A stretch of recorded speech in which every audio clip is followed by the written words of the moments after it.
Closing the breach is our primary goal. But I hope we might also discover what was used to create it. Any artifact of such power is dangerous.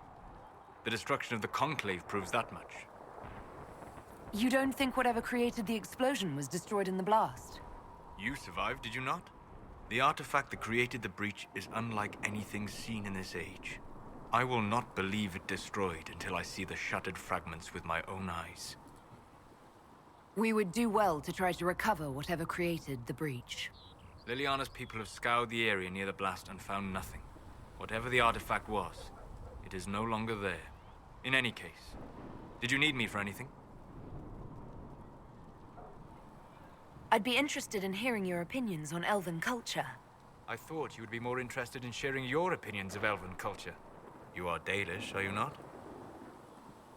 What's your problem with the Dalish? Allergic to Halla?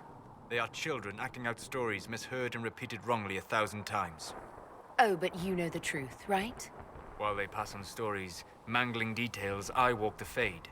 I have seen things they have not. Irabellis, Haren. If the Dalish have done you a disservice, I would make that right. What course would you set for them that is better than what they know now? You are right, of course. The fault is mine, for expecting what the Dalish could never truly accomplish. Irabalas, Dalin. If I can offer any understanding, you have but to ask. Is the magic they teach in the Circle different from the magic I learned with my people? No and yes. Magic is magic, just as water is water, but it can be used in different ways.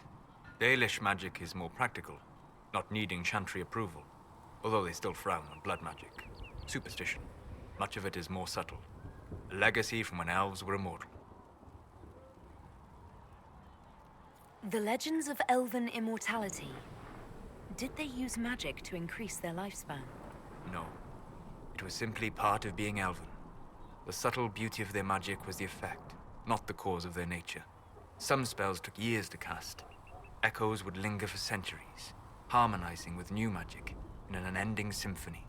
It must have been beautiful. You said that the censure against blood magic was a superstition. I did. It's fortunate Cassandra is not within earshot. Most modern cultures forbid blood magic. Publicly, even Devinter disapproves of it. But as I said, magic is magic. It matters only in how it is used. I'd be interested in learning more about blood magic. I would teach you if I knew it. Unfortunately, using blood magic seems to make it more difficult to enter the Fade. You understand why I never bothered to learn it. A shame, as it is extremely powerful, provided it remains a tool, not a crutch, nor a passion. I'd like to know more about the Elves from before our time. The Dalish strive to remember Hallam Shiral, but Hallam Shiral was merely a fumbling attempt to recreate a forgotten land. Arlathan.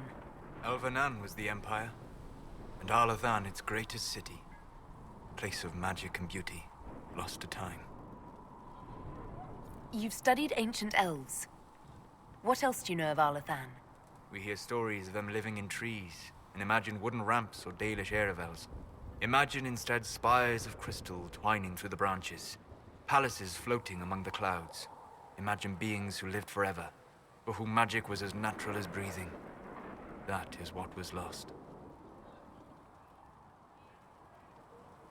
Are all Dalish elves like my clan? No. Your clan was unique in having enough interest in human affairs to send you to spy upon the Divine's meeting. As your clans have been separate for so long, they have all changed, adapting to the lands in which they live. Some are no more than bandits, others trade freely with humans, and some have disappeared entirely into the forests. What can you tell me about elves living in human cities? The culture in alienages or among the slaves of Devinter is like any of the impoverished and powerless. They cling to memories of a better past, and practice a few rituals to distinguish themselves from humans.